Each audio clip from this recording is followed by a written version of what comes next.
Oh, okay. So I was, or maybe you just auto. And you know, when I first got started, it just like. Gotcha. They were expensive. Thinking about how to. It's really university really points out. But it was actually really interesting. Yeah. Sort of translate that over. There's always like frustration.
I was like, go and take it.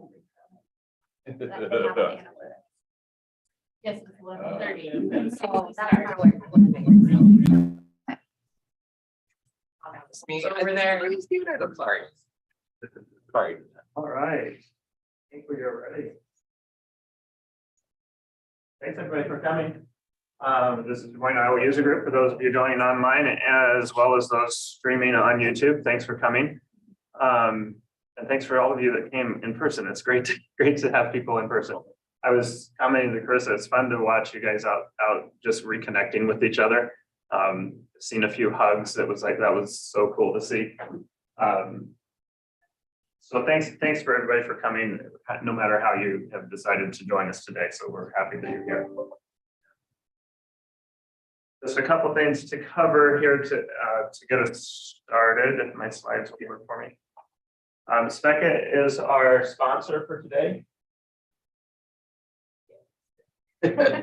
All right, good. So thank you to our sponsor. They'll be speaking in just a few moments, and you will learn a lot more about their product. But they are the ones who have provided our food for us. So we're very thankful for them being a part of this. We have everybody trying to figure out how to turn that on. Everybody's trying to figure out how. All right. Today's meeting is fun things we can do with Salesforce. So we've got a handful of presenters. This is for you guys. So this is things that you've done, that you're excited about, that you want to share with the group. And so for those of you online, if any of you have something, I think I mentioned it to you earlier, but if you have something you'd like to share, please reach out to Clarissa or I in the chat so that we know that you to have you on standby for that. So thank you. We've got our announcements that's happening now. Our lunch we just had. Spekit will be on here in just a couple of minutes, and then we'll get into our fun stuff. We end at 1:30 today. Clarissa and I are your admin user group leaders. We're very happy to help you guys however we need to. So if there's something that you need and we're able to assist, please reach out to us either via Twitter, or you can use the email address down there at the bottom of the screen as well.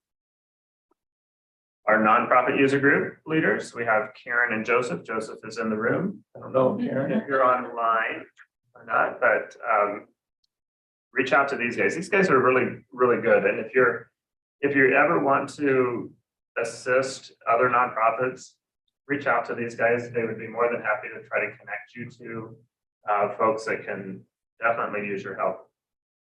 So great group of people. It's November 3rd, if anyone wants to come and hang out, help some nonprofits. We're going to get coffee, 8 a.m. at Twisted Bean. We try to post in the community as well, but that's our next meeting. Super casual. We'll provide coffee and breakfast, and we just sit around and talk about Salesforce and try to solution for nonprofits. So please come. We have plenty of space, and it's always fun. November 3rd. Thursday. We always do Thursdays. So Thursday, November 3rd. November 3rd at what time? 8 a.m. 8 a.m. 2 weeks from today. Awesome, very good. Joseph and Sue Love are our developer user group leaders. I don't know what they have on the schedule. I don't know if either of them are online. If you are, please share what your plans are. Once, twice. All right. Upcoming for the rest of this year for us, we have a lunch and learn session on November 17th. We're going to talk about invocable methods. So this is for those of you interested in a little bit more advanced level on flow. This gets you into some of that newer fun kind of stuff. So register for that. I did get the invite sent out this morning for that. So please sign up. That will be virtual only. We will not be in person on that particular event. And then mark your calendar for December 8th is our annual holiday mingle and jingle from 4:30 to 6 o'clock. I do not have that invite out yet because we're still trying to get the location firmed up. So as soon as we have a location for that, we will we'll get that posted out on the community. Next year, we've got several things that we're trying to do next year.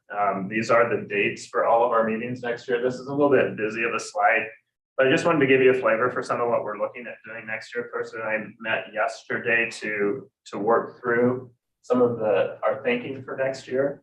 We're going to start off the year with selling up, basically helping us as admins learn how do we present our ideas to those above us so that we can maybe get some things accomplished that we've struggled with before. So kind of a skills type session there. I'm hoping, I don't have this one confirmed, but I'm hoping to get Jillian Bruce to come for that one. I don't know if she'll come, but maybe even if I can get her to be virtual, that would be awesome. She's one of like the highest people on the Salesforce community world. So if you don't know that name, it would be a huge win if I can get her to come. So we're crossing my fingers. We'll see if I can make that one work out. February 16th, Cheryl Feldman is a product manager from Salesforce, and they are in the process of redoing a lot of the way that we manage users and the way security is being managed. So that will be a really good event to show up for if you're at all invested in security and user management. Cheryl Feldman is fantastic, and I've seen some of what they're doing, and it's really, really going to be helpful for all of the admins, some of the changes there. We thought we would do some career branding certification sessions in March. Design thinking. Design has been one of those things that Salesforce has pushed quite a bit lately, so we thought let's do a session related to that. That one will be a hybrid meeting, just like today's. And then we're throwing some flow things in just because we feel like it's important still to help people with flow. So May 18th, September 21st, and then November 16th, we've got flow sessions that will be happening. On the 15th, Michelle Enrich, she is a leader at Meredith downtown. I guess it's Dotdash now, but she runs their Salesforce group.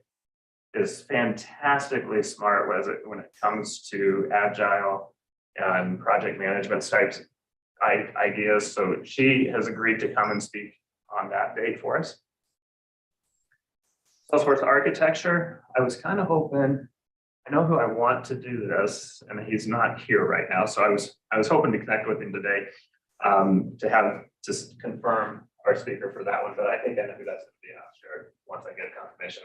Platform events is something that is a topic that we see frequently in Salesforce now, that a lot of us don't get to use or don't really understand. So we want to make sure that people have the ability to understand what that's about. And then DevOps for admins. DevOps, if you're not getting kind of clued into that kind of sounds like a developer-y type thing. It is pushing its way into us as an admin world now.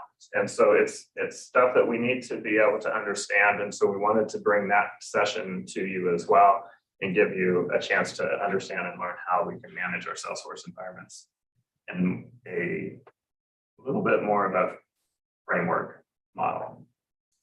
So that's what we're looking at for next year.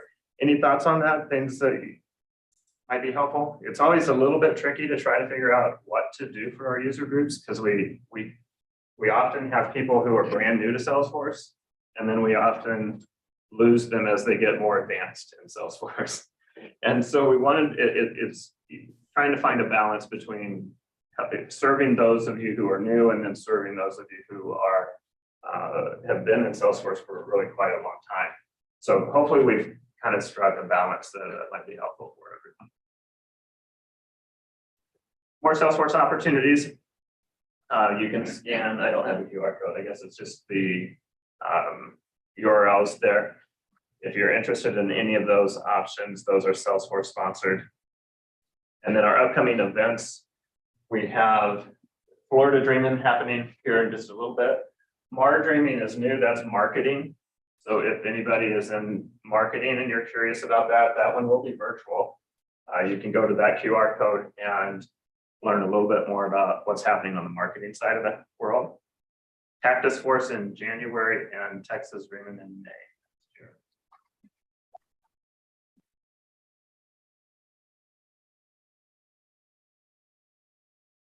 Other events that I highly recommend, MVP office hours. You can go to that QR code takes you to the flow office hours that I host. But MVP office hours is a very similar format where MVPs actually host it. And if you've got a question or something you're trying to solve within Salesforce, you simply go and join their meeting. It's a meeting just like what this is, except for you get to present your questions and they will do their best to try to help solve it for you. We do the same thing with very specifically with Flow on the Flow office hours. Myself and Andy Yudkin, we host that one. And we will do our best to try to help answer your Flow questions. So bring those along. And then automation hours is more of a webinar type model. Fantastic, they do everything automation. It's also a great resource for you. Just a reminder that if you are looking to get certified, we have a testing center at the Des Moines Area Community College. Our Slack channel, for those interested in joining us on Slack, you can take a picture of that QR code. I'll ramble for just a second so you can get it if you're curious. and if you need me to go back to it, we can. But then I also wanted to ask, I've heard in some of our chatter out here that there are different organizations looking to hire people. So if you have a job opening and want to share that with the group, please do so. If you're looking for a job and you feel comfortable sharing that publicly, curious if there's anybody that fits those two that you'd like to share. I am going to be starting at Salesforce on Monday, and I will be available for anyone who needs a recruiting referral. Oh, nice. Let me know if you see anything on those job boards. Fantastic. Awesome. Sorry, who was that speaking? This is Luke Iflin. I used to be at University of San Francisco. I'm in between jobs, and I will be at Salesforce. So I don't have my laptop with me, but somehow figure out how to put my email in the chat. That's awesome. Yeah, I work at Salesforce, so please hit me up. Happy to connect with you. Yeah, nice. Very nice. And who was that was speaking online? This is JD Case. Oh, awesome. This is my first meeting here, so you probably don't know me. I have some familiar faces. I worked with Zeb in the past, but yeah, really excited to be here and see how we can help. Thank you for coming. Anybody looking to get a certification? You've got something scheduled, you're ready to go with certification, or you got a brand new certification you'd like to share? I just got my admin certification on Sunday. I don't think I know your name. Tressa. Tressa, all right, awesome. Anybody online? New certification? I am starting to study for my admin certification. Awesome, and who is that? This is Tracy from General Mills. Awesome, very good. I need to get back in the habit of taking some. I have kind of taken I just got my, it's been like 3 years, I think, since I've got one. just got my advanced admin Friday. Fantastic. Awesome. Very good. Hey, this is Bobby. I'm Bobby. new to all things Salesforce, and I'm currently studying for associate and admin, and starting the whole path. Super. Welcome to the family. All right. Thank you very much. Can I add a quick thing, Terry, here? Yeah. On Trailhead, you will find some classes that Salesforce is doing for admin, and there was a special going on last week. I don't know if it's in waitlist or not, but you could enroll for their classes in $199, and you will get a voucher, which is also $200. So that's a good deal if someone is still looking. Is that the certification days, I think? Is that what they call it? I think so. I'll pull up a link and send it here if I can find it. Yeah, super. Very good. Thank you. With that, welcome everybody. And Spekit, I hope that you are online. I didn't. Zoe's on. Zoe? I'm on. Hi. Thank you. I'm going to find you and let you be co-presenter. Actually, I'll stop sharing. I think you'll be able to share. Okay. Hi, y'all. How's it going? Hey, Zoe, great. Good. So before I jump into sharing my screen, just wanted to say really excited to be here with you all. I'm newer. Okay, I'll back it up. You all are Salesforce experts. I am a Salesforce novice, but I am very, very passionate about digital adoption because I once upon a time was the nightmare sales rep, hitting you up in Slack 100 times a day, asking you the same question that you covered in the training last week. So this is like a pain that is near and dear to me, but maybe from a different angle. And I'm excited to just chat with you guys for a couple of minutes. They gave me 30 minutes. It's probably going to be like 15. So kudos to you all. I get a little bit of extra time back. You don't have to hear me chat, but Spekit is a just-in-time enablement and digital adoption platform. And we were purpose-built for how people learn in the workplace today. That said, we were born out of a failed Salesforce implementation. So there's a lot that I'm going to chat about in terms of digital adoption, some things we believe philosophically. Would love to open it up for discussion for a few minutes, but I wanted to tease out something really fun. So this is Spekit. This is our mascot. I've got a couple hundred of these in the room behind me. And I would love to send you one. So here's what I'm going to do. I'm going to drop my LinkedIn in the chat. If you connect with me and send me a message that just says like, hey, I was there today. This was my favorite part of the discussion. I will send you your very own Spekit.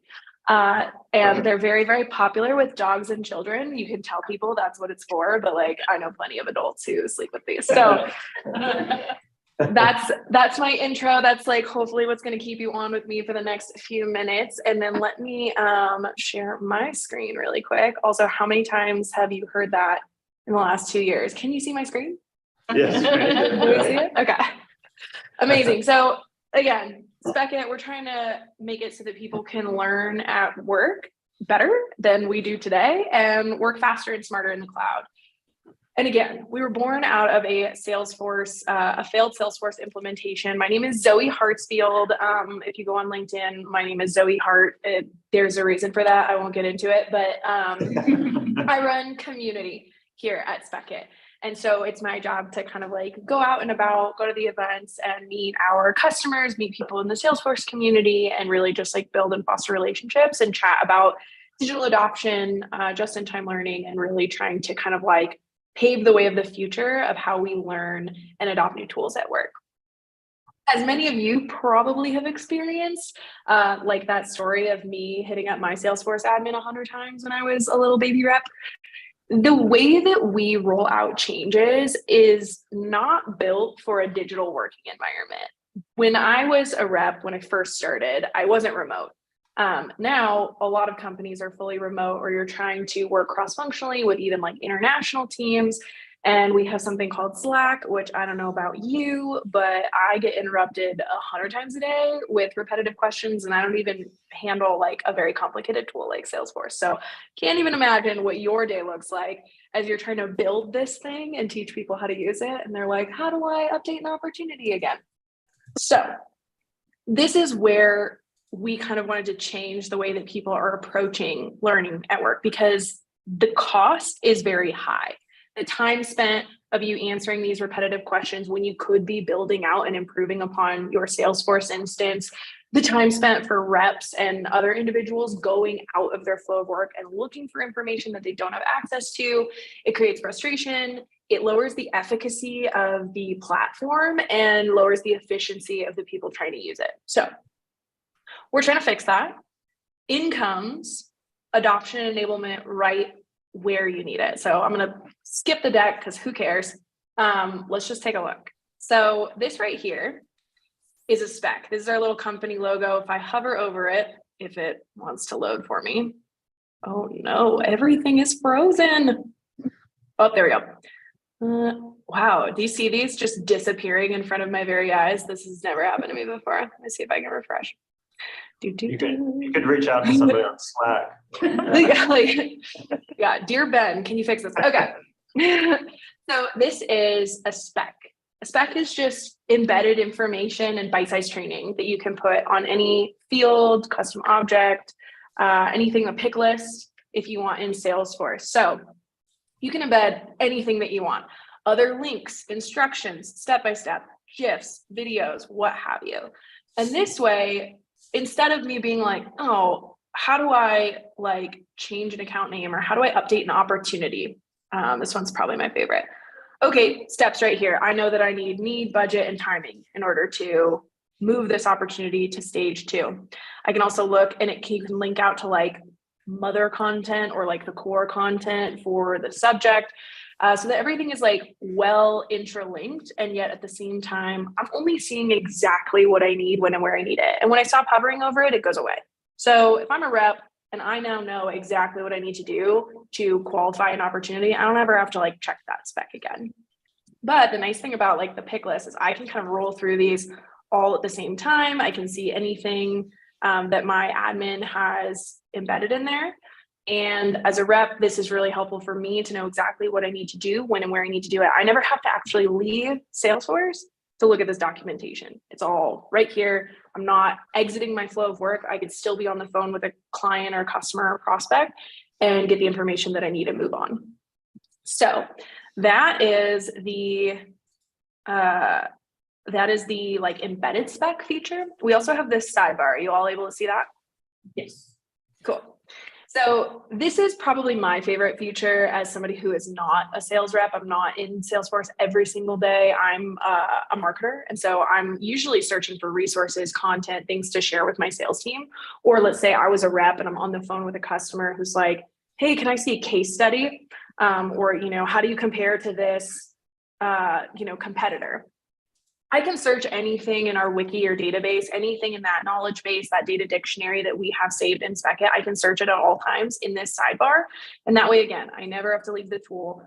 We're really all about moving things to where your people are.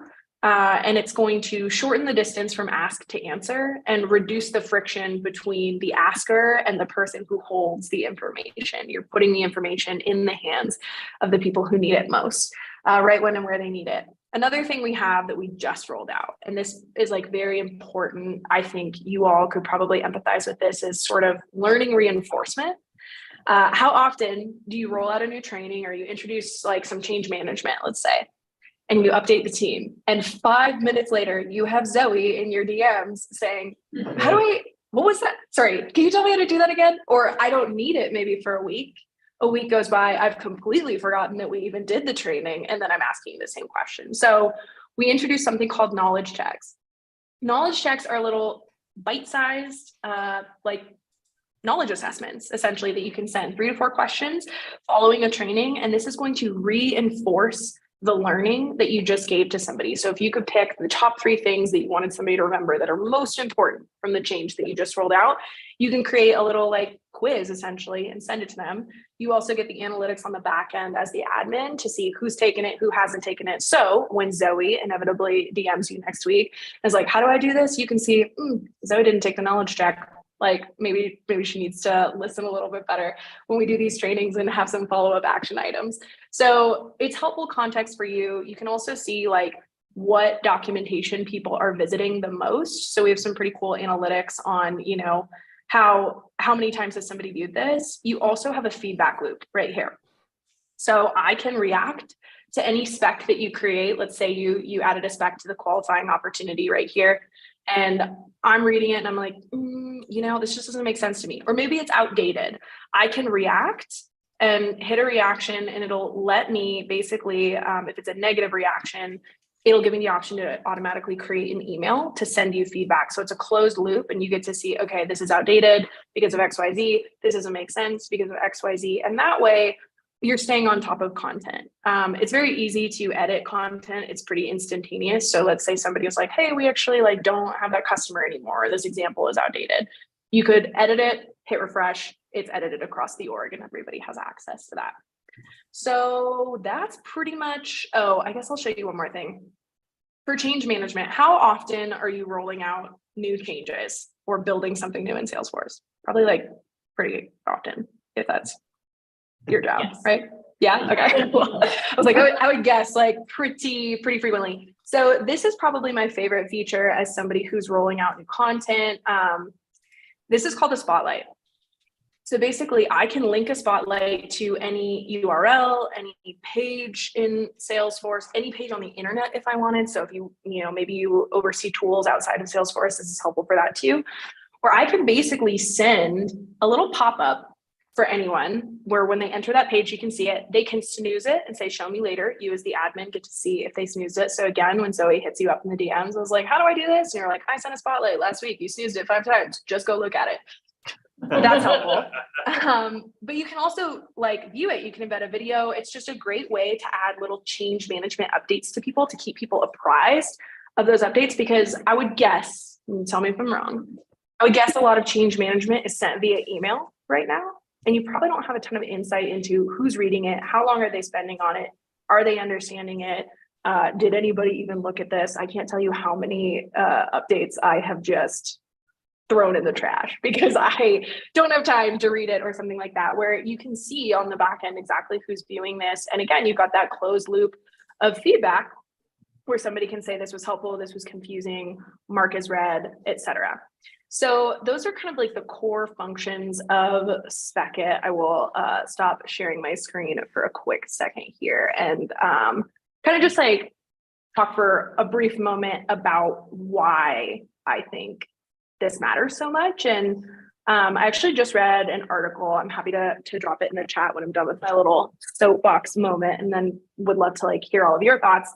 But digital adoption is changing as we move into a fully remote environment. I started my sales career in person, and the way that I learned in in-person trainings doesn't translate super well to a full like Zoom call for 3 hours and like show me your tiny screen of Salesforce, and then I'm asking the same question that my friend is asking, and it's like very redundant.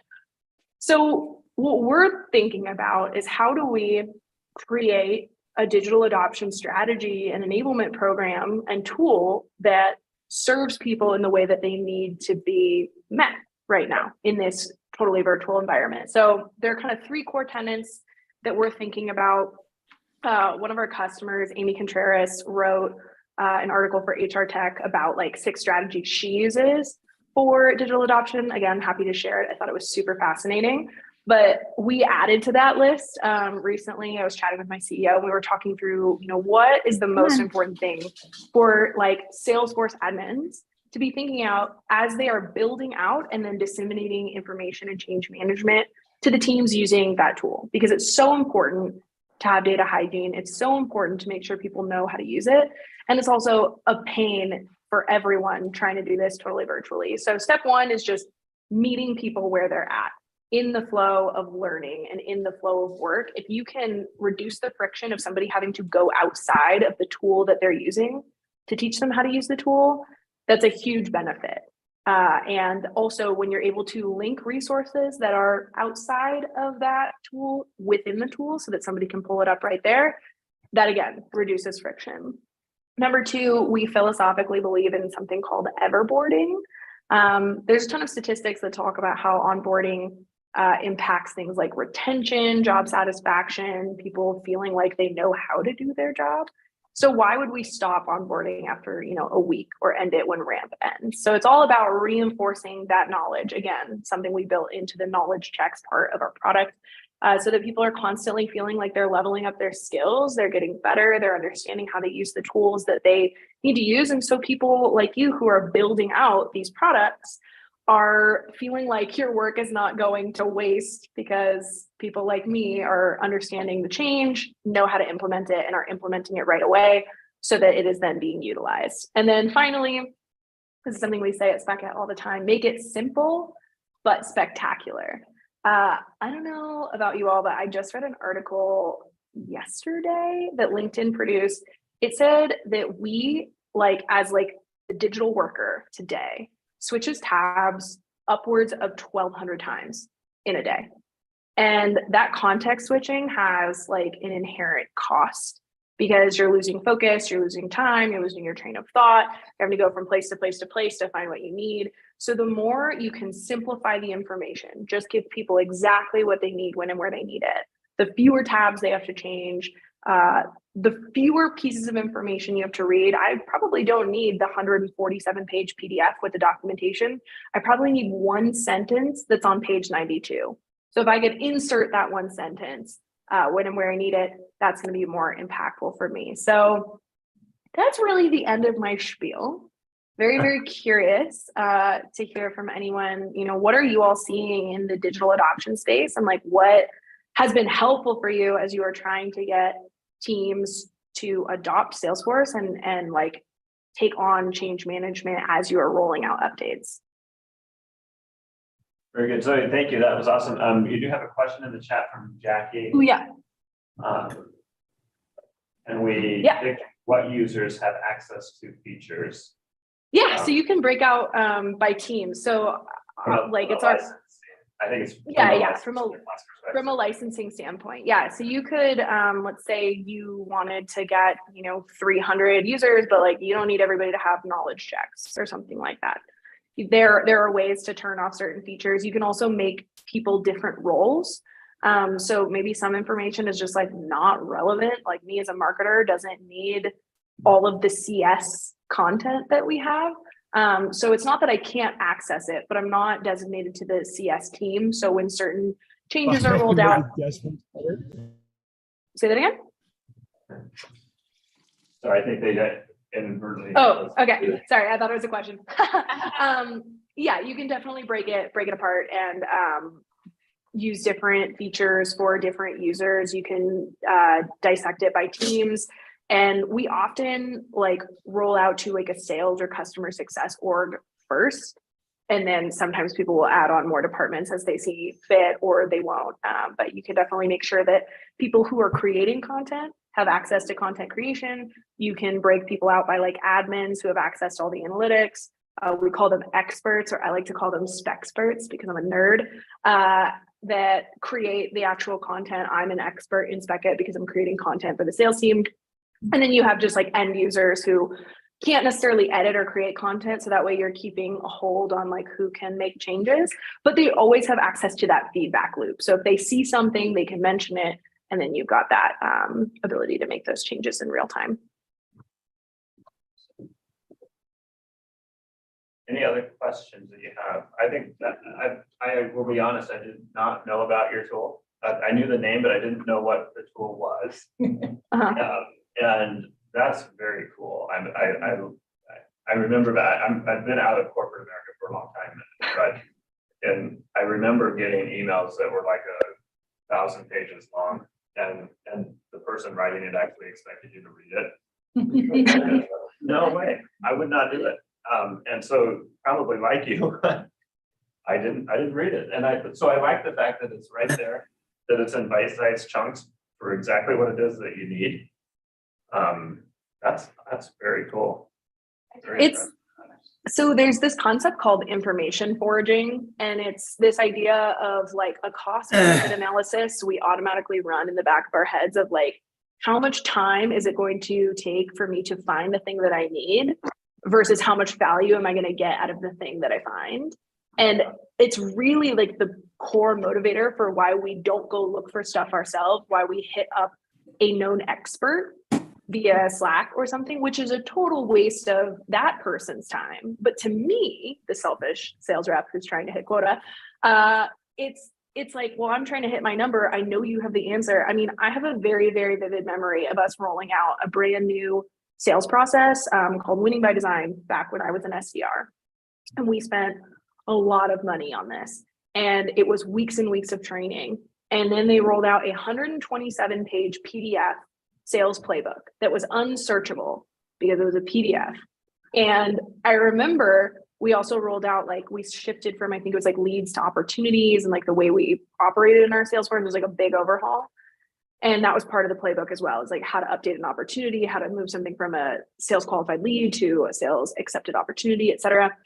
And I remember I would just be on the phone with somebody and I would be slacking my manager, Dan, saying, you know, how do I do this? And he's like, did you check the playbook? And I'm like, no, Dan, I didn't look through the 127-page playbook for the one sentence that I know you have and can tell me in 2 seconds. But now being in a different role, like being in a more like managerial space, like I see how wildly inconvenient that was for Dan and how selfish it was of me. So it's all about reducing that friction between the two parties to make sure that everybody has the information they need when and where they need it, and everybody has the time back in their day to actually like do their job.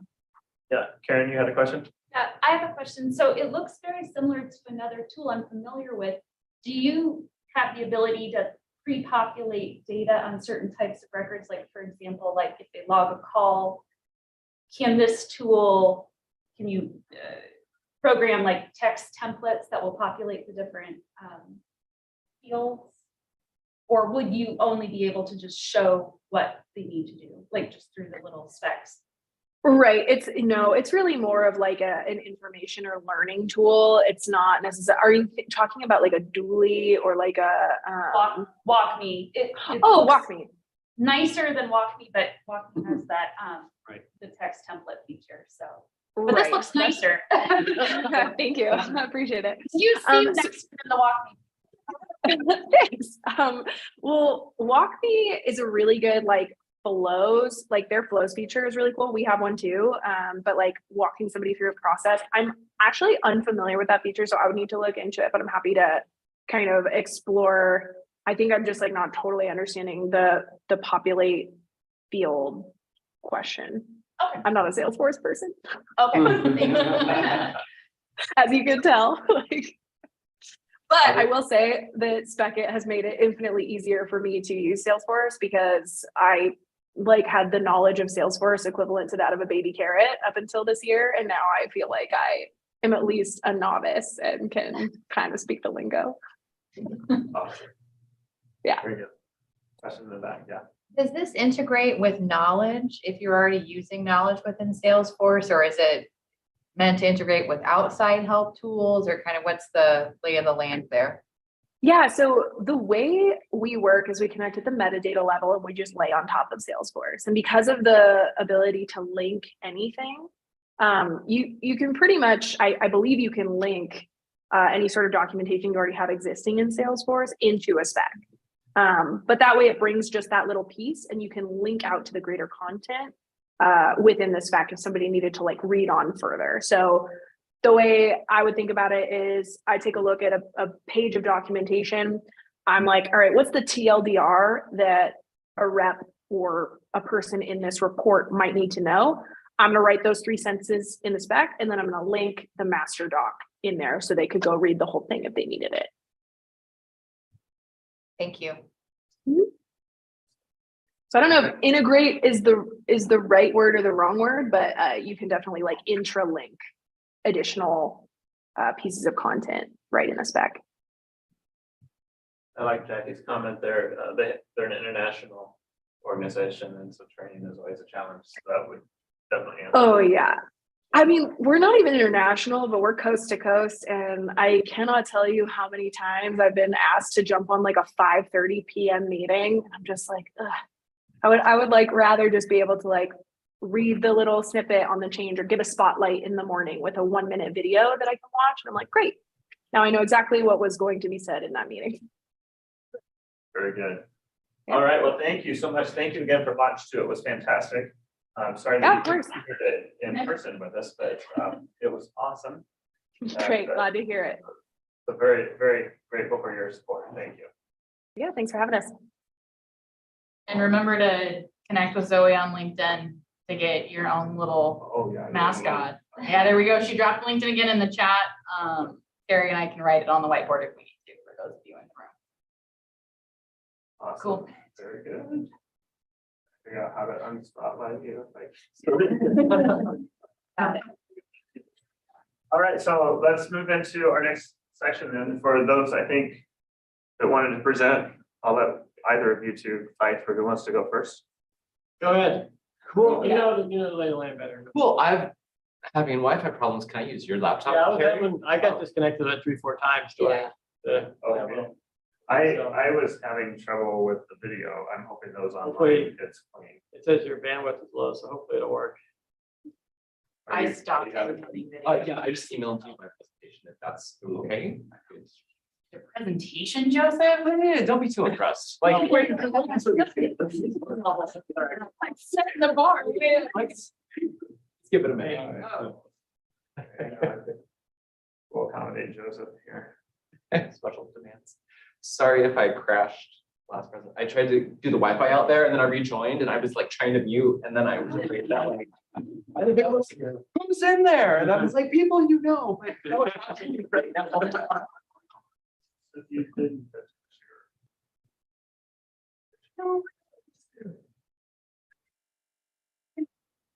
Krista, do you see it? I emailed it to you. Oh, let me check my email. I was not sitting. I would, yeah. I see the presentation. I do not have an attachment. I have it. All right, you want to do it? I guess. All right. We're over. No, I should do it. Do a data load or something. Welcome. Oh, yeah. Yay, technology. Maybe like The joy of doing this, Hybrid meeting. lots of people presenting. Yes, that's great. Joy. You. You are co-presenting too, I think. I should be. Those online, are you doing all right? Everything working for you? Doing great. Okay, excellent, thank you.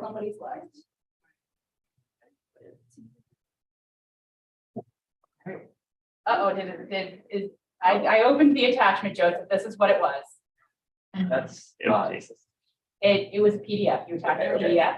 I did attach PDF.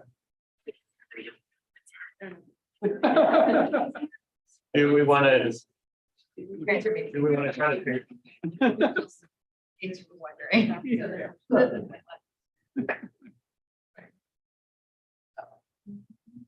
Do you want to try to figure that out? And then we'll have the next presentation go.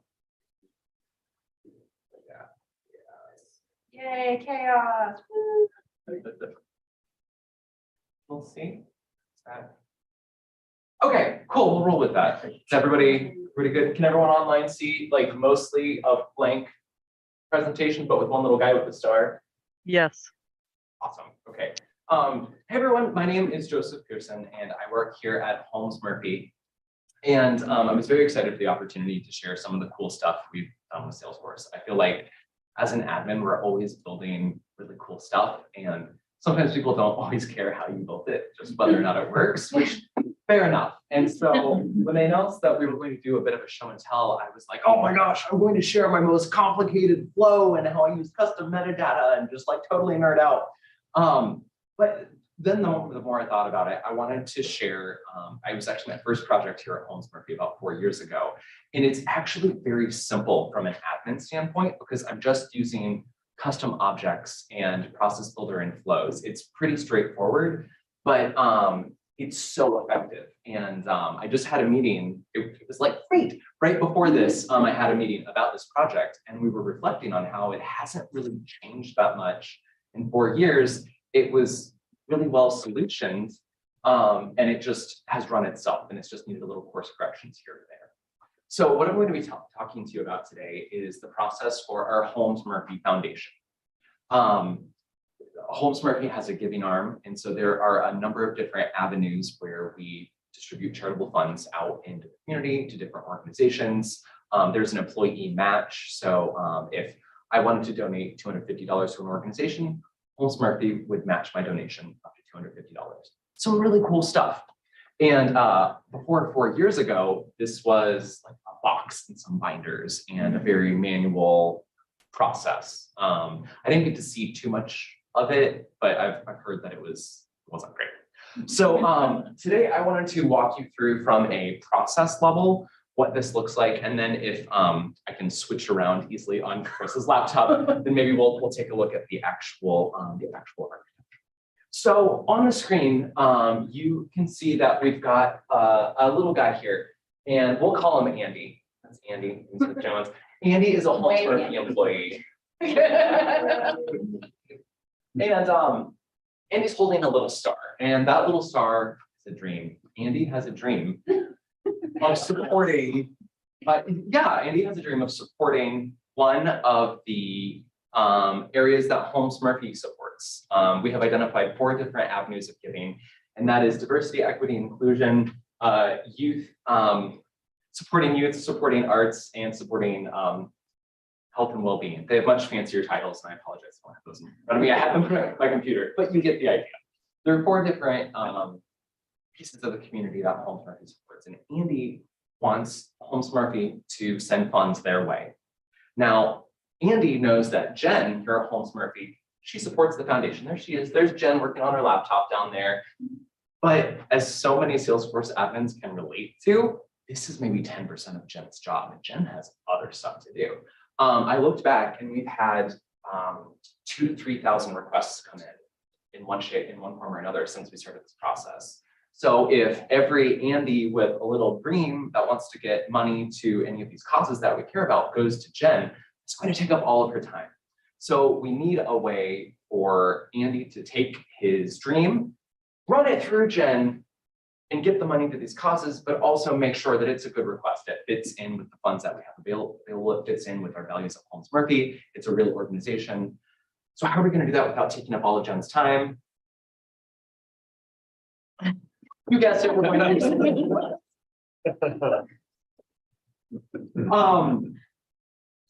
so we're going to use Salesforce. Spoiler. So what does this look like? Well, Andy is going to go, and he is going to go to his laptop. He has a couple of options. He might go to the Holmes-Murphy Foundation website, or he might use the intranet here at Holmes-Murphy, an internal webpage. From there, Andy is going to fill out a web form. Doesn't seem very exciting, but here already we have our first piece of technology that we incorporated in the process, because Andy's going to leave the website or leave the intranet, and he's going to go to an online survey tool called Qualtrics. Now, this isn't Salesforce, obviously, but and you can accomplish this a number of other ways, but we chose to go with Qualtrics because it's already a survey tool that Holmes-Murphy was paying for. So it was no additional cost to the organization. We already had this that we were using for other things, and Qualtrics integrates with Salesforce. It's a Qualtrics feature that you can just hook it up to a Salesforce org and push data over there. So that made it very easy. I want to add this whole process. Clicks, not code, not a developer. I'm not even really an admin developer. Like I'm really clicks heavy. And so all of this was accomplished without a developer involved. So this is the last piece in which we won't be using native Salesforce. We used Qualtrics to accomplish this, and we used our marketing people to get the form published in other places. Otherwise, it's all Salesforce. So as soon as Andy goes out and fills out his request in Qualtrics, then it is pushed to Salesforce, and that's when the magic starts to happen. It creates a Salesforce record. See, groups outside of social science don't like appreciate this. Cool. So it creates a record within Salesforce. Even just by using this process already, we know that all of the required fields are filled in. We know that we have all of the information that we need, that we have to have captured, and it's in the format that we need to use downstream. So already we're getting clean data out of this. As soon as the record hits, we're firing a number of automations. So there are some cleanup things that go on in the background. So there were certain limitations that Qualtrics couldn't accommodate in terms of how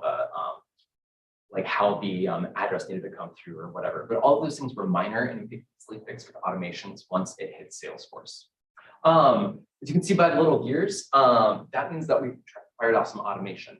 And one of the first are emails. So when I built all of this, I used Process Builder. We're working on transitioning this over to Flow. We're not looking into the process builders because they were a little bit of they're not like ideal admin best practices. It was very ad hoc, and we've all been there, right? Where you add something and then you add something else and add something else. So it's a passion project of mine to clean that up. Maybe that'll be a next presentation, like the show before and after. Like, it's like a home makeover. So this is triggering off a couple of emails. So Andy, who submitted the application, this all happens so fast. It hits Qualtrics, it goes to Salesforce, it triggers an email. Andy clicks submit. Within a minute, he gets a branded email from the Holmes Murphy Foundation saying, "Thank you so much, Andy, for submitting this request. It looks great. We'll review it. We'll get back to you in 5 to 10 days." And Jen at her laptop also gets an email notification. Now you might be saying, "Oh, email, that's so antiquated. Why are you doing this to poor Jen?"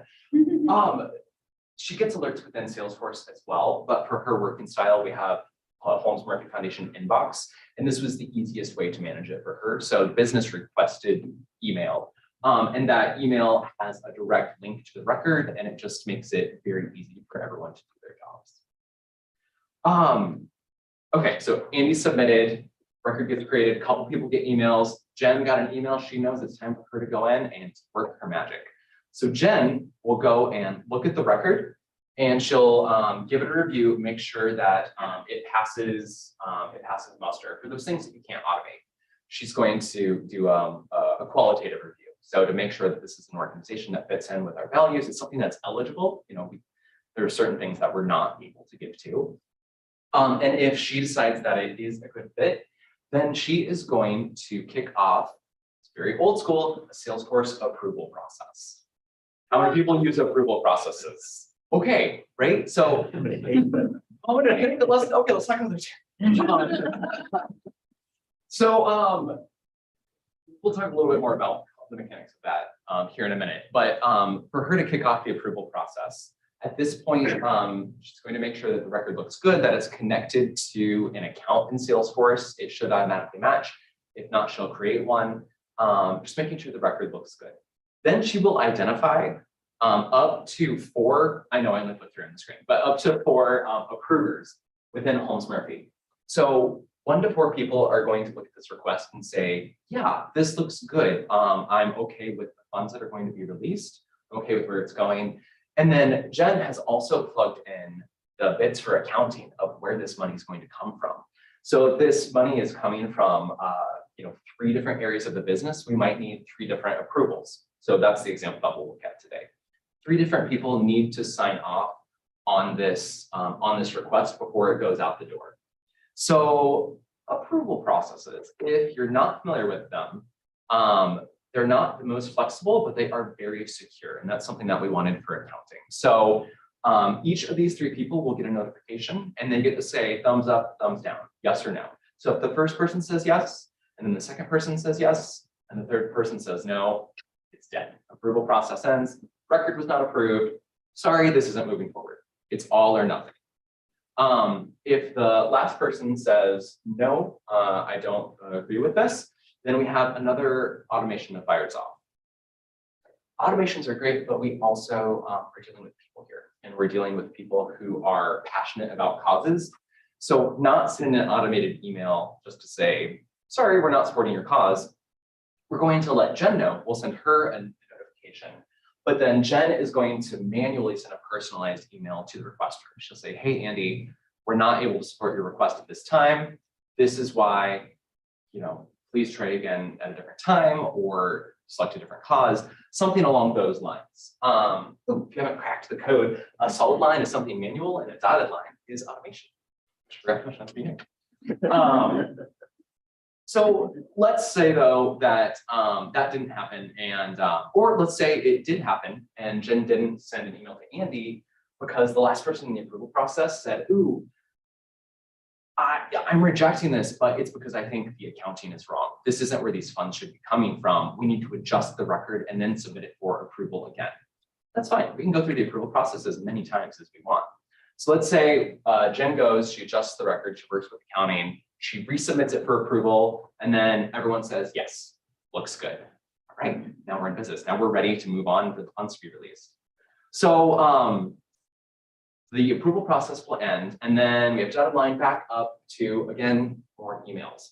This time, it's okay for Andy to get an automated email because it's good news. We're okay with good news going out and say, hey, your request has been approved. This is how much it's been approved for. You might have said, I want to give $5 million to this cause. And we're like, we'll give you 2,000. Like, you know, there's a certain range that I don't know off the top of my head for what these requests can be. And it's okay if someone asks for more, we'll give what's available. From there, we have some other parties who are who need to be notified. So accounting, probably Val or Amanda, we'll say that's Val up there at her laptop with some cash. That's accounting. And then optionally marketing. Within this process, Andy might say, hey, this is a really good fit for marketing, and this is why. I think we should promote this as a story of how Holmes Murphy is engaging with the community. Jen acts as a filter for that because it is not uncommon for everyone to be excited about the cause that we're going to support, but it might not be a good fit for what marketing is doing right now. So there's a bit of a filter there, but if Andy thinks it's a good fit, Jen thinks it's a good fit, then marketing will be notified, and then people decide if it's a good fit. And then they might run off and turn it into a story or highlight it in some other way. Val from accounting will be notified. Again, that goes into a queue for accounting. We do have email notifications that go out, but we also have a queue within Salesforce. So the stages of the record are going to go from submitted to routed for manager approval, and now it will move to approved. So then Val in accounting will go in and take a look at the record and say, okay, I'm ready to pay this. And then she will do her magic on the record. Once she goes in and makes those changes, it will change to the status of paid. And then the money will go out and it will rain cash for all of the causes that were approved. And from beginning to end, that is what our process looks like through the Holmes Murphy Foundation for getting that little idea that Andy had and that money that he thinks is going to help the community. Our process looks like this, but to Andy, it really looks like this. He gets on his computer, he submits it, he gets an email, and then the money goes out to causes that we care about, all through the power of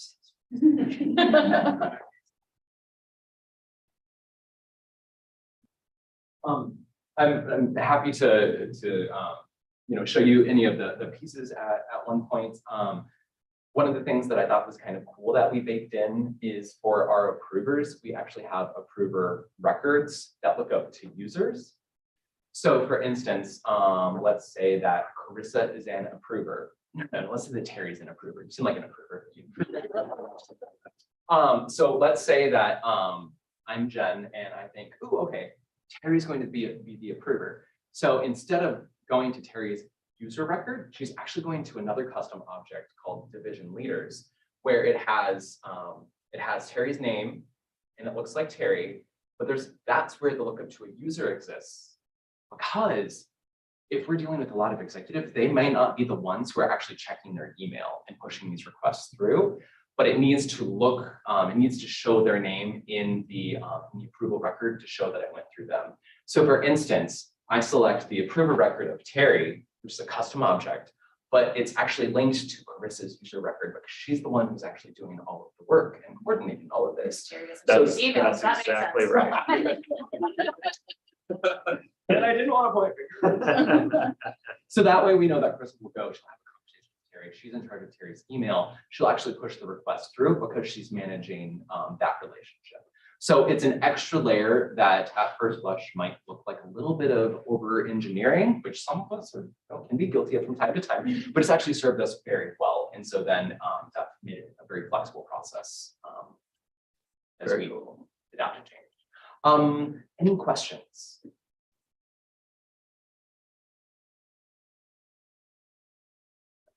Well, thank you very much. This was a lot of fun.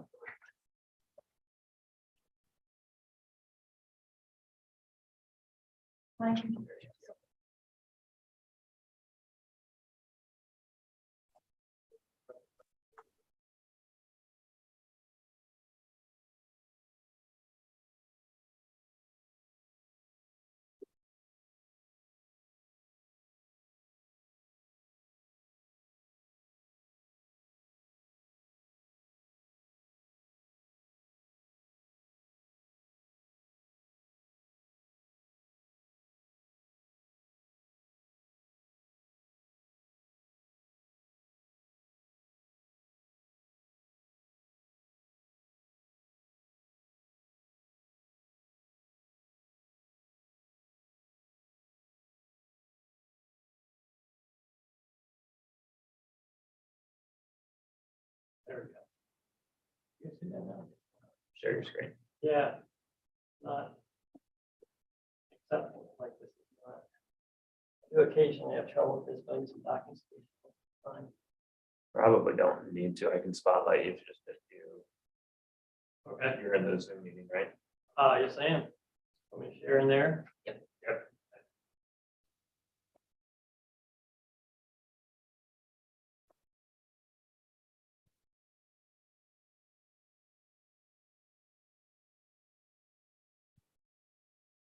No, that's all you had to do. You're All right, so I don't need this then. All right. I was gonna say good morning, but it's afternoon now. Good afternoon. My name is Mark. I work at ACT in Iowa City, and yes, we did drive over today. It's been a while since we've been together, and hey, road trip. And actually, we had 4 people on our team together yesterday all day for like an innovation huddle. And then we got together after hours, and then we're here road trip. So I think it'll be another year before we get back together. I just want to take a couple minutes to understand where I'm coming from. Over the course of my career, I've had different roles, but I tend to lean technical, so it's been more development. So I was a BA for a few years and a tester for like 6 months. And anyway,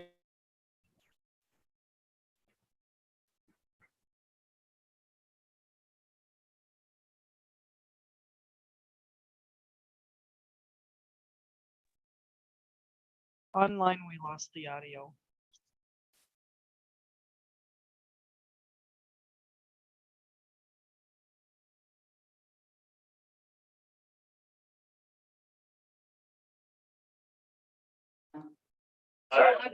we're back. Blame me.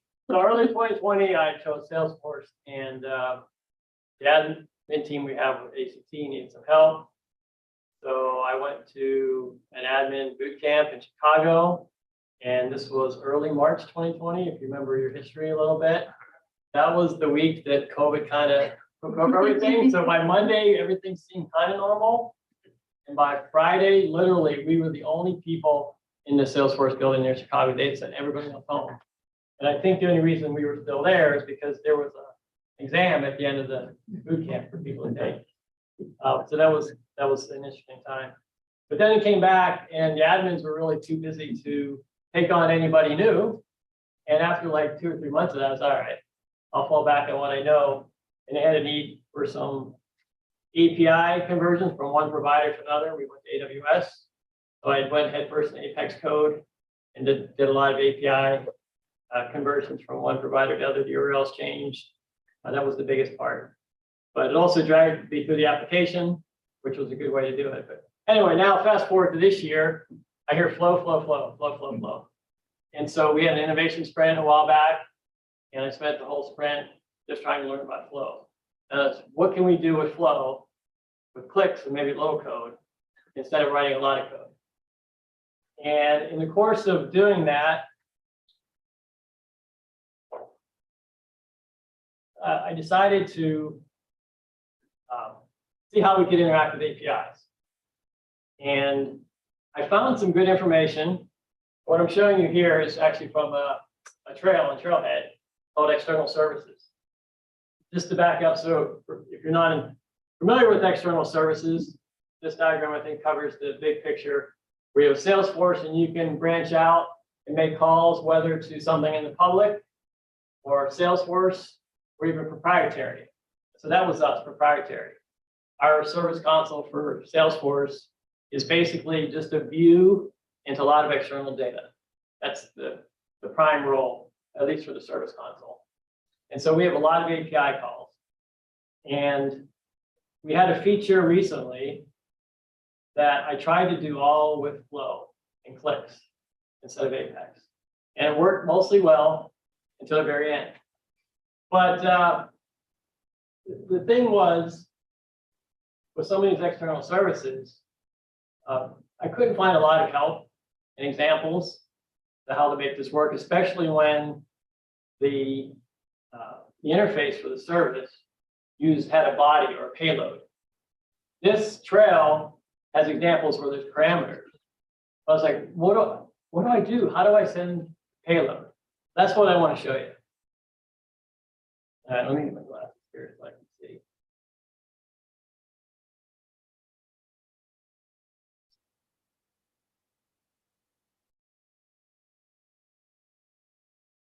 All right, so from the trail here, this is the external banking service. And there's three things you need to do. The first thing is you need a name credential.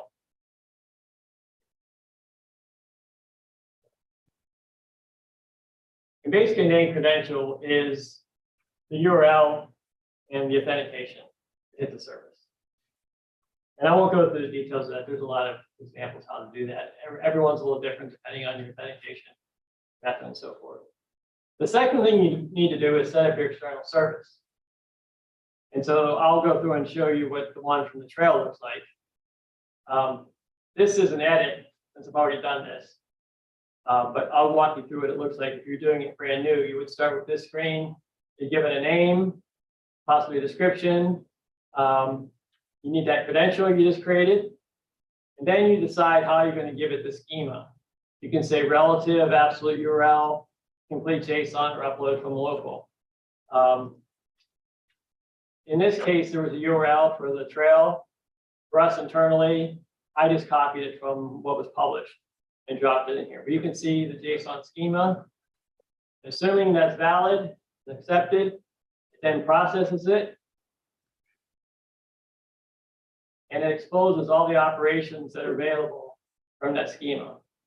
And here, you can do get account, update account, add account, delete account. And then just kind of gives you a summary. Okay. So that's all cool. But how do you use it now? That's where it becomes more interesting. So let's go ahead and take a look at a flow here. And this, I think, is the one I did for the trail. And I'm just going to focus on the call, the action here to the external service. This action here, add bank account. So what it does, what Salesforce does is when you go ahead and create that external service, it goes ahead and processes it. And it creates what are called Apex defined classes that then can be used within the flow. And it also exposed those operations that we saw when we processed the schema, like add account. So maybe I'll just, instead of showing edit, I'll start over and do one from scratch.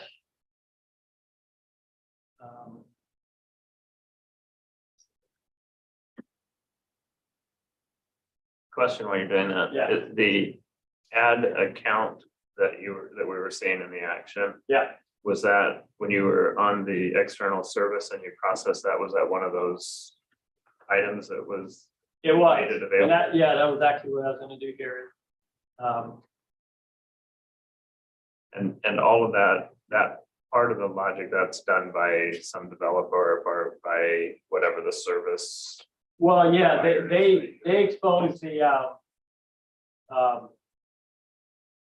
they expose the schema for their service, which basically tells you what it does, what's available, and what the parameters interface looks like for each action.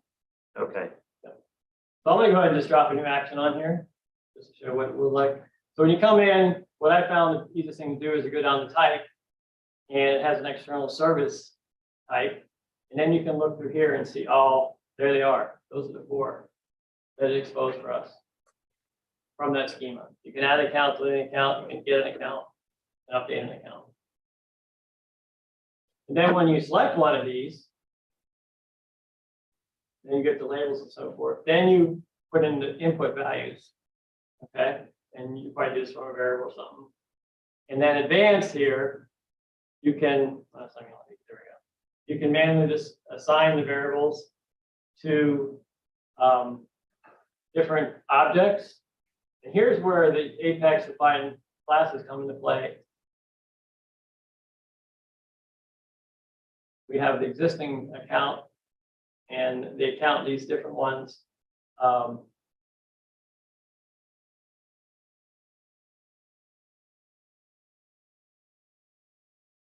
Okay, let me back up here. I got ahead of myself.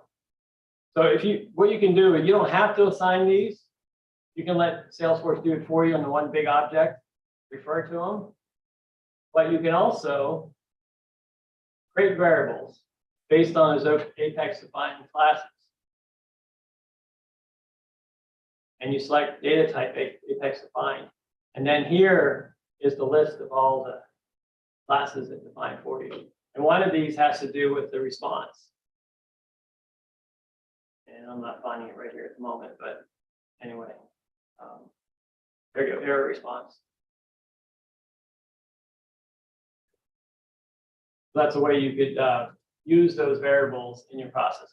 So that's, if you go through the trail, they'll walk you through all this. And I don't want to dig too deeply into it. But where I found the problem, I'm going to show you from our own implementation, is our interface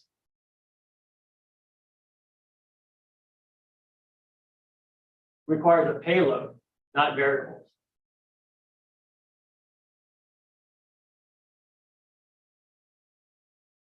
and for those not familiar with the payload, how would you easily define that? It's basically an object that defined in the schema as a collection of other variables like strings and booleans and so forth. So it's in essence, it's the information that you're passing from one. Yeah, instead of service individual to the parameters, other. they put it all together in one object that they call a payload. Yep. Just like any other object or even custom object in Salesforce, essentially. So here we have this create chargeback, and they went through and created these output parameters. They created a class for application error response. And there's a create response if you get a success, another one for 400. And also, you can also read the response code, the HTTP response code from the APA call out. So looking at a flow here,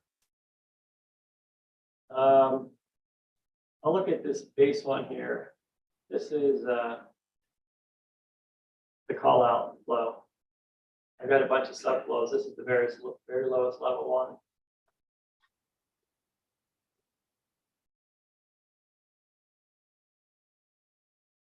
We'll ignore our logic and just focus on the action here.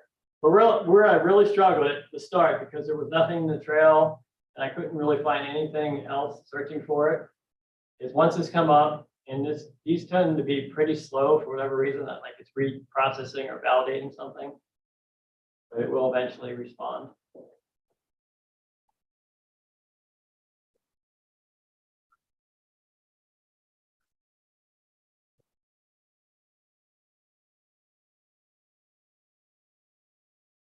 This is the one that you're using at ACT. So It is. It's for yeah, what does chargebacks when people can dispute a charge, because they can sign up for the ACT test online, Yep. and then they don't tell their parents to use their card, and the parent says they dispute it. Yeah, that's or there's people just try to get away with it. So that when that happens, somebody enters information into Salesforce and that. Yeah, we get a feed from the card processors. Yeah, Okay. and then we take certain internal actions when we see it. And that's what this flow is intended to do. Call out those service, it does all the processing So for like us. your credit card processors. Yeah. Okay. Okay, so anyway, this body, that's where I really struggle. What is this? So that's where the Apex defined class comes from. Let me jump over here. If you want to see those classes, they were buried under Apex classes. And you got to scroll all the way to the bottom. And then you can see them here. And these are the ones for the service I'm looking at right now. And this is the one we need to deal with. Create request. So granted, we're getting in the weeds a little bit here in the code, but this is what it looks like in Apex. And these are each of the properties, the fields that we have to provide. An order number, a dispute date, an amount, who's doing it, and whether notified the student and so forth. Okay. So my next question, sorry. Sure. I'm trying to make sure that we understand at an admin level here. Right. And now I forgot my question. The people that wrote all of that Apex, that external service stuff, that would have been like your credit card processing company? No, so the service, the API or the external service, they created JSON schema. That's all that they provide you. Who is that? Another team. Another team In our or, company. yep, or Okay. the people, the bank service people in the trail Okay, or Salesforce or whoever. and it's written specifically for Salesforce? No, it's a JSON's It's a just industry standard for APIs. Okay, Yep. And it defines the interface for their service. Got Yeah. So, but then when you create the external service in Salesforce, it creates these Apex defined classes for you, got it. and then you can use them. And Okay, so I was stuck on, well, how do I send the payload? Until that's when I finally discovered Apex defined classes. This is how I defined it. I defined it as Apex defined, and I used that class that we just saw. And now I can use that variable in my flow. I can populate it. In this case, it's being passed in. And then I can send it to the action that Salesforce also created for me. And then for the outputs, I created these variables to pick up the response, whether it was successful or an exception. Are you storing any of the JSON responses from APIs or anything? Only if there's an error. I mean, we'll look at them, see if up or down, we're good to go. If there's an error, then we'll save it. So is most of you've set up these APIs for most of your data integration that you don't use like Informatica or another data And I integration think tool? these guys just created from scratch. Yeah. Nice and free. Well, It's time, but yeah, right. Informatica's expensive. That's really, I just want to show you what's possible. And when you get into, like I said, the trail walks you through it all, if you're using parameters. But if you need to do the payload, that's where I just had to stumble through this to figure it out. That's really what I wanted to make sure you understood. so this is in essence a way then to really extend your automations within Salesforce Yes. that leverages other systems. And before this, we would have written Apex code to Yeah. do all this. And now, I guess there is a caveat. If you're going to do this, make sure the JSON schema you have is pretty well set. Because So you don't if they have to change rewrite it, it can be a bear to update it. And we're dealing with that right now a little bit because we probably should have waited. We're trying to be agile and work along. And the other team made some changes and we have to go back and do some rework. All right. Any other questions? I'll pass on to the next person here. Good job.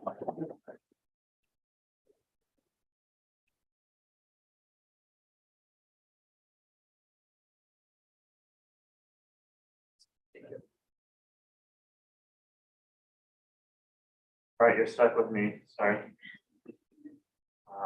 Share my screen.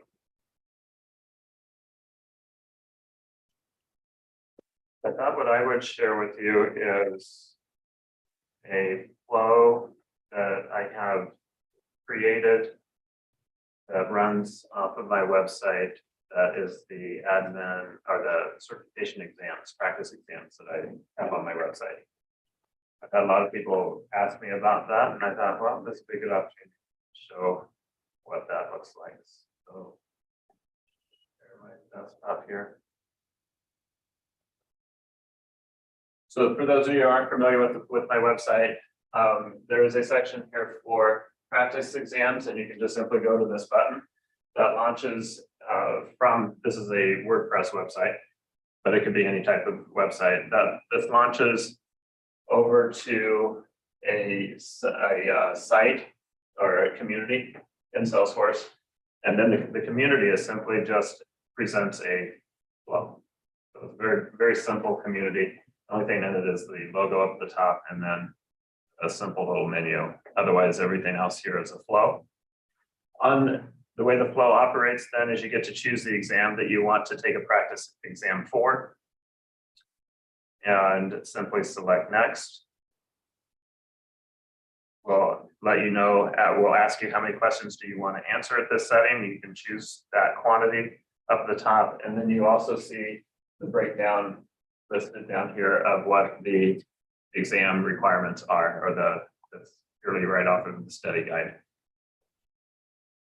Okay, next, I ask you who you are, and the only reason I ask you who you are is so that if you come back at another time, I'm able to find your previous scores, and we can compare how you did with the time before.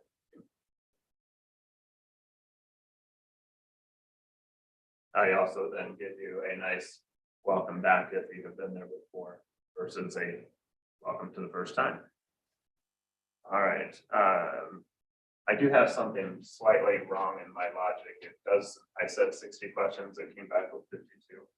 I don't know why that is yet. And it's even smarter here, it goes to 46. I've got something not quite right there. But in essence, I tried to mimic the way that this would look in Salesforce. So you've got your question up at the top, you choose your answers.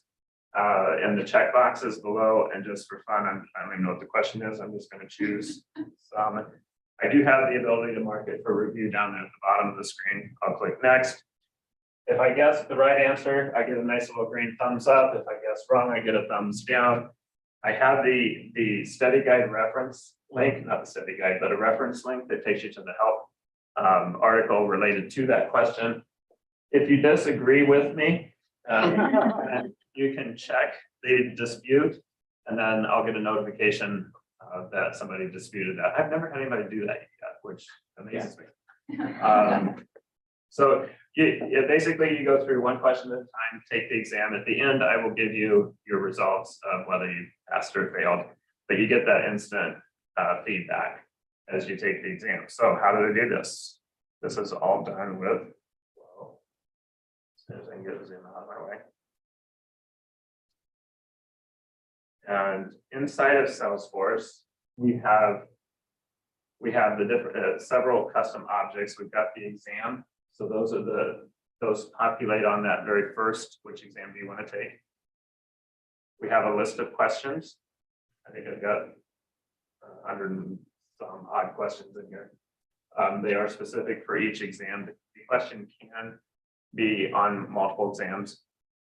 One thing that is interesting with this is that the answers to the questions will be randomized every time you go back in and take that. If you see that question a second time, your answers are not going to be in the same order. It's going to turn those things around so that it gives you a nice random way of looking at things. I can see the users who have taken the exam. You can see already today we've had half a dozen or so people that have taken the exam today. I can see the responses, whether or not people got it right or wrong, if they've disputed it. Number of attempts. So this is looking, I think this one is specific to, no, this is specific to the user. If I look at the questions, question topics, one of these is maybe the response one will tell me how many people are getting it right or wrong. So if I've got a really low number of people getting a question right, then it gives me the chance to go back and kind of relook at it and say, okay, is this a bad question? So I need to rework it a little bit and tweak it. So that's what it looks like inside of Salesforce. If we look at the flow, it is a little bit of a complex flow. And I'm not going to go through all of the details. I'll go through just a couple things that make it interesting. Because this is being presented publicly on a site, there are some things you have to do differently than what you would do if you were building this inside of your org for Salesforce authenticated people. One of those is anytime we write data back to Salesforce, which it does a lot of as you're taking the exam, you have to use Apex for some of that, because you cannot do that through the community as a unauthenticated user. So that's one item that's a little interesting. The other is simply things like, well, I wanted the questions to show up randomly, so you don't get the same questions every time, and it needs to randomize those responses.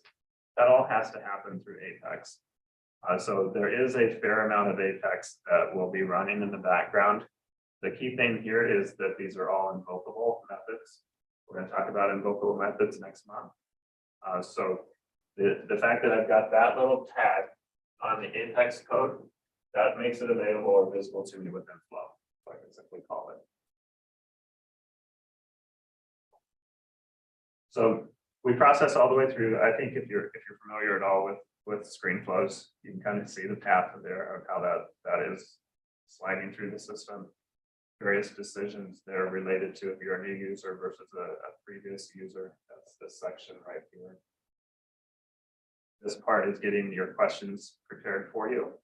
And then we end up in this nice little loop, which is where we are now presenting questions to you, checking your responses, and sending you back through for your next question.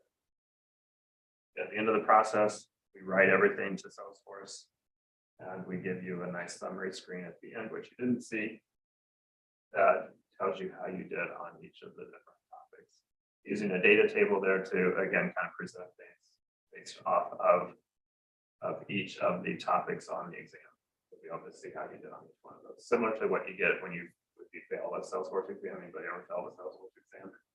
And you get an email that says, this is where you should focus your study. Same concept that you get here.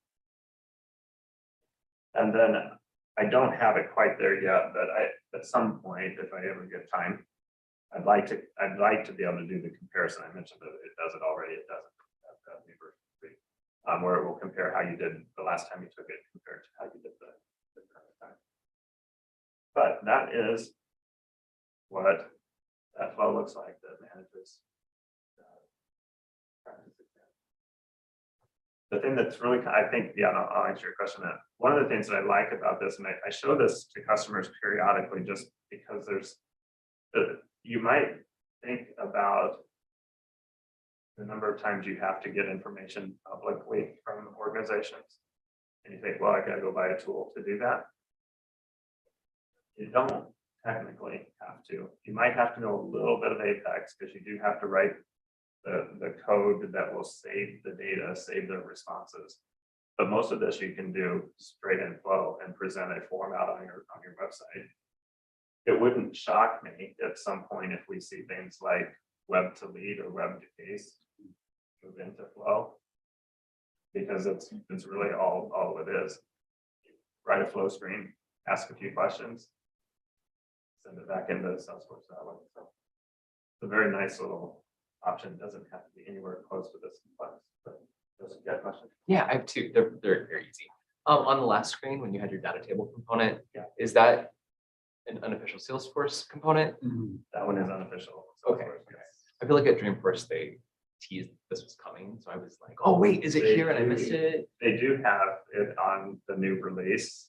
Kylie Beneke, my partner that I work with, she actually is using it in a project that we're doing. Said it was really pretty effective, but she's used both. So yeah, it sounds like it might be pretty good. I've not used it personally. It's like I thought there was a data table as part of the financial services cloud because I had access to one. Well, that's what I wonder, because it's at FSC. So. Yeah, like it wasn't unofficial, the one I used. Oh, cool. I don't, this isn't an FSC org, so I'm not sure that. I'm not sure. My second question was, I noticed you had a screen called maintenance that was just floating out. Like, is that a cool tidbit? Like, how do you use that? What does that mean? Yeah, so here, because I don't have this in a sandbox, this is a developer org. So I don't have the luxury of having a sandbox when I'm making changes and then push it to production. If I am doing work on it and I don't want people to run into a problem, the maintenance screen is simply there to, Clever. hey, we're down for the moment. That could be employed within your Salesforce orgs too. I mean, it's just a different technique of how to do things.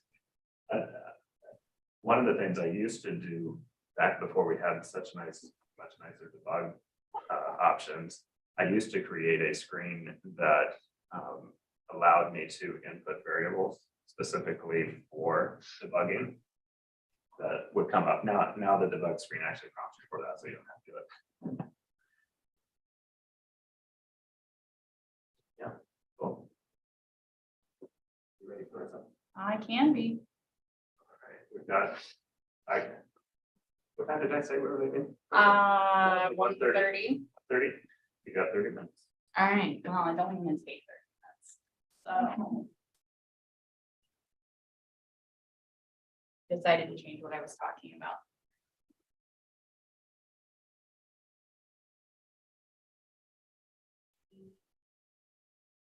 If the Zoom goes from full screen.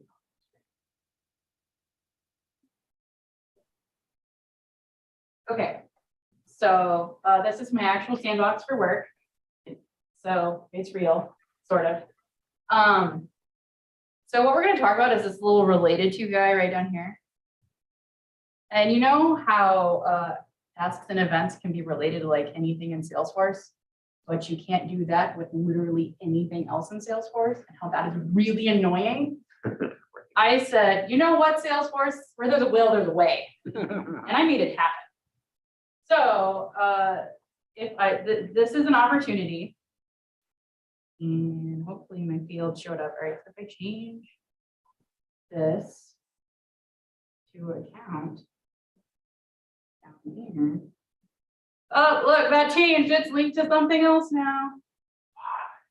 To an account. You can see way at the bottom where it starts with 001. That's an account. Right? Okay, so basically, the use case for this was that I was asked to implement a quality control system for sales and customer service. Fun fact, customer service operates out of 4 different Salesforce objects.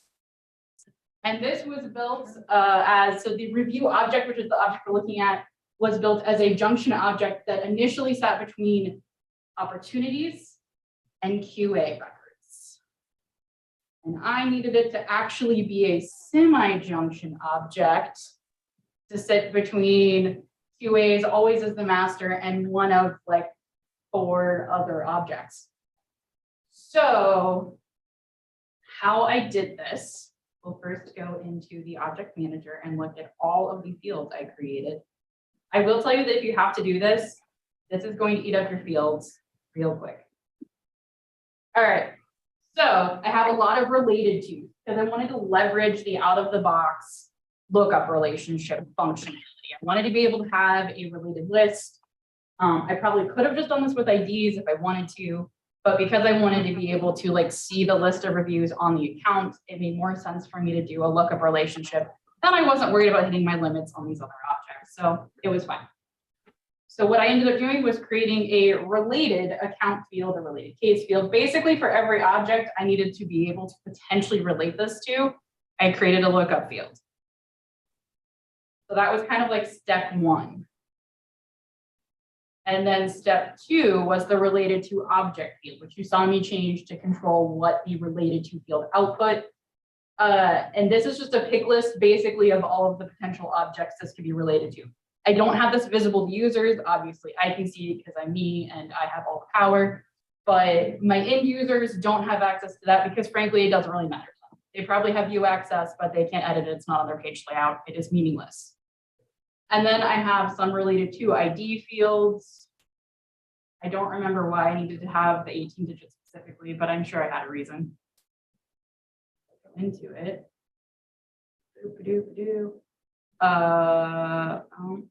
That's dumb. Why did I do that? Story of my life. All right, so I have apparently the related to ID that I populate first.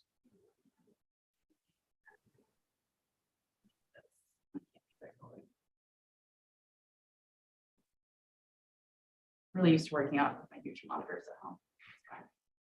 I can't scroll. It's okay. I'll just look up here. Okay, so way tiny down here at the bottom. Do I need to zoom in? Can you see it way in the back of the room? You're good. Okay, cool. So I use a case formula using that related to object pick list. And then based on what object is there, I will then use the ID from whatever that lookup I need to use it. So that was kind of step one. And then apparently I just used this formula in case safe ID formula so I could get the 18 digit.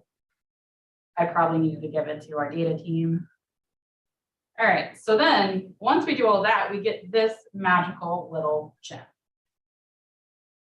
And this guy, I feel like, is my crowning achievement of this whole project. So if the related to ID is null, then we're just going to output the text, no related to provided, because we have no way to give what the related to is. But if we do have something populated there, then we're going to create a hyperlink that is going to just go old school \ID, and then we're going to output the name of the record. So it's just going to magically act like it does on a task or event, where it's like, doesn't matter which one it is, boom, there's a link, you can click on it. So this is how I made it work for me. And I've actually now used this methodology in another object that fortunately is not this complex. It has like 2 potential things to be related to. But the way that I make sure this information gets populated correctly is in a flow. And I've probably talked about this flow hack before in one of the mini lunch and learns. But it all starts with a decision element at the very beginning of an auto launch flow that looks at what does the record ID begin with. Because in this instance, I'm triggering the creation of the review record off of the source object. So in all of these, I can build it this way where based on what record is triggering the creation of the review, that's what I'm going to use to determine what's the related to object, what related to lookup am I populating, and then use that. And there's error handling in here too, as you can tell by the not defined at the very end there. So in general, this is also a great flow hack if you need to make a flow work across multiple objects. Just use record ID starts with, pick the first 3. You can find a list of those on the internet. Google it. Yeah, so that's, I guess, my latest cool thing that I've done is, I think it's called a polymorphic lookup, and I made it work for me. So there you go. Any questions? Did not take anywhere near 30 minutes, Terry. I'm really sorry. You're gonna write a blog post on that. I probably should write a blog post on it. Yes. Can you go into more detail on this? So how is the flow being launched from is it a sub flow or how are you launching this? This is an auto launch flow, which I got to launch with a mass action, which I had never used. And I know that was my face too. Because I work somewhere that SaaS startup world is always like go, go, go, go, go. And so they never like went to schedule close. And also our org is, shall we say, gross and lots of Apex CPU timeouts given batch sizes. So we use mass action because we could control the batch size. So all of this is actually triggered off of, I think, 4 different mass actions that are reports of each of these objects. So then from each of those mass actions, I just launch this auto launch flow that creates the record. So if someone didn't know what a mass action Yeah. was. Oh, yeah, sure. You want to see a mass action? It's, it was the pre-flow management tool before we had all the things we can do in Flow now. Let me open it. I don't know if they're actually gonna be here. We'll find out. It's like an app exchange app, I think from Doug Ayers. Maybe. Let's see if they're actually in here. Oh, they're not, because I'm in a sandbox. But basically, I haven't made one of these in a while. I try really hard to avoid these because this is like my last go-to. Some of my other coworkers, maybe their first go-to, but essentially you just get to choose a source. Can I just?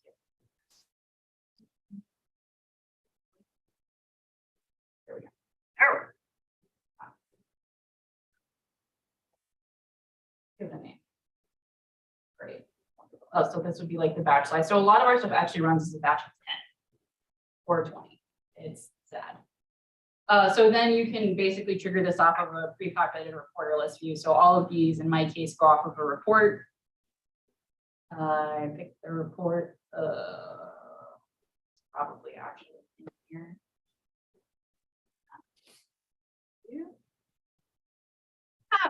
We'll just grab a report. It's fine. It's a sandbox. All right, and so then you have to pick like your ID, basically. I'd probably grab a report that, oh, there's an ID right there, perfect. And then your action is a process builder in Flow. And that is preview, auto launch, insert record. And then you can map, so these are all my input variables on my Flow. If you've been to any of the lunch learns I've done on Flow where I talk about using record ID as a record variable type to make your life easy, don't do that if you're going to do this, because you needed to accept multiple types of records, so you don't want to define it as a specific one. So for this one, we just do that, and that's the only one we actually need. And then I can manually run this. I can schedule it to run. So this particular set of mass actions, I think, runs Tuesday through Saturday because it runs on the prior day's log, whatever. So yes, that is mass action. So this is what actually kicks off. You schedule it more frequently than you can a Flow? Like, is this a hack to like You can schedule it a whole lot. So yeah, like you have times of day, and all of these are multi-selects. So you can have it run multiple times. You can have it run every day. You can pick a specific day or like 3 specific days of the month that you want it to run. So yeah, it's an option if scheduled flow is hitting limitations for you, I guess. I try to do a scheduled flow before I come to this because it hurts my brain a little bit. But yeah, other questions? Good. That's all I got.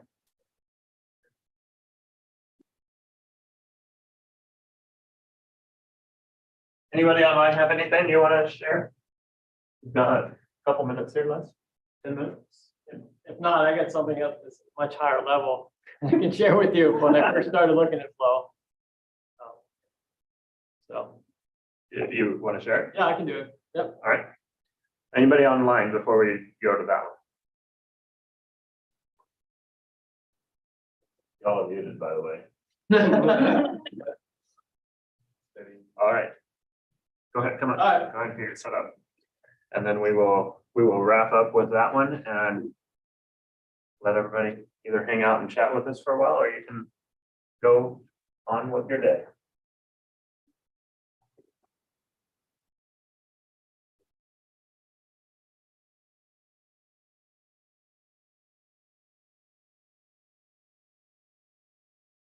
All right.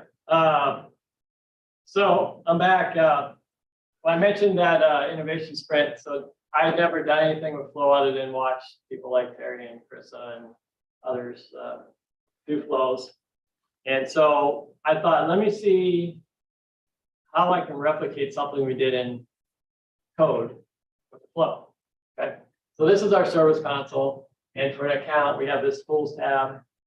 And I picked this update email button because it was very simple, one call out, one parameter. All right, let's see what I can do with that. Okay. So this is what it looks like before I started monkeying with it in my sandbox. All right. In my sandbox, you can see it looks a little different because I have different permutations of how to approach this.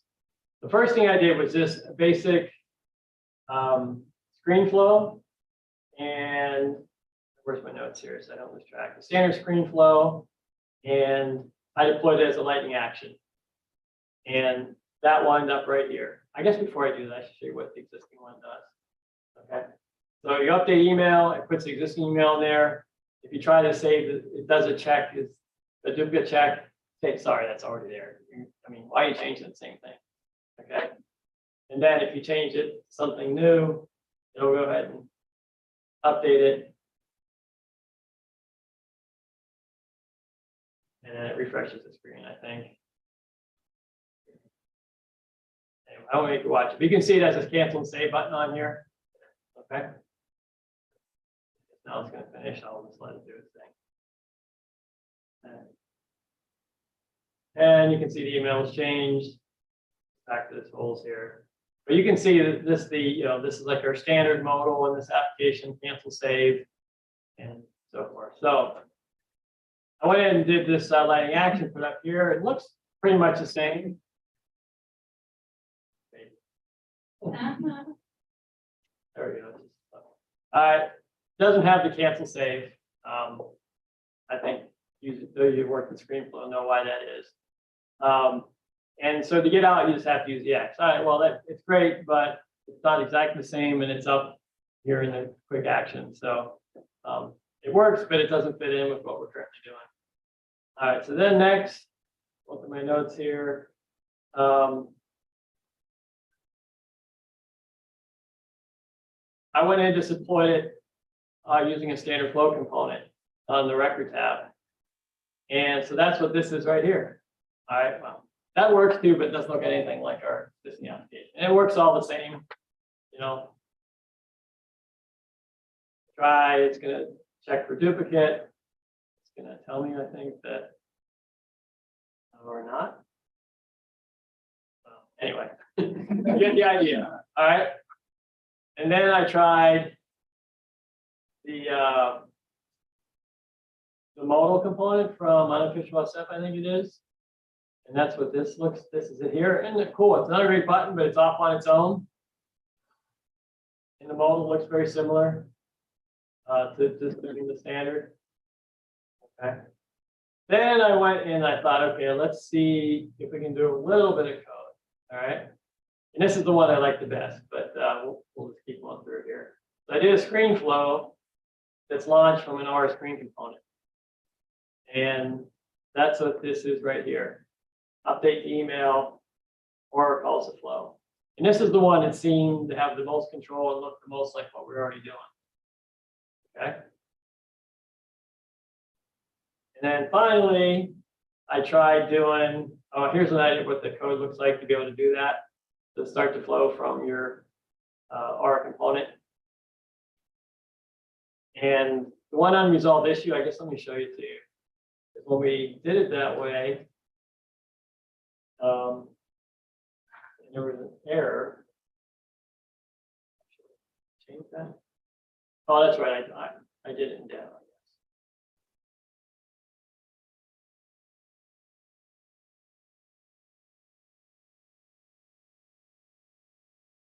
I lost track of which ones I changed.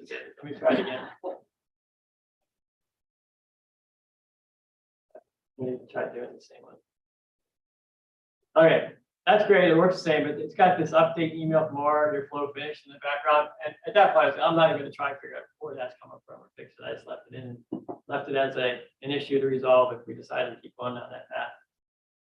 And then finally, like I said, I did it as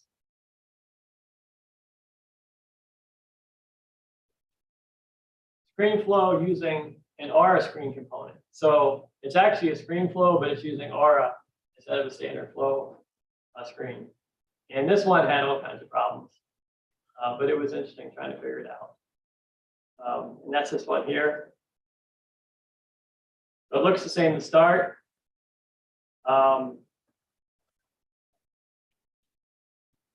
Works the same, but I found that once I called it once, I couldn't call it again. And I was like, well, I'm done. I'm not going to try to figure that out. So you can see the different, that was really where I started getting into flow and to see what was viable from a UI perspective. And the issues there, here's the code here from the component. If anyone's interested, I can share it. But it won't render a second time unless the page reloaded. And I guess the screen loads again after successful completion of the flow. And that's not what we wanted to do. So anyway, this is a high level view. What's the different approaches to do something on the screen that looks like what was there before you got there. Yeah. Very good. All right, with that, hopefully we'll see everybody back in November at our lunch and learn. And until then, stay safe. Drive home safely, those of you who are going home. And thanks for everybody who joined online. We'll see you later.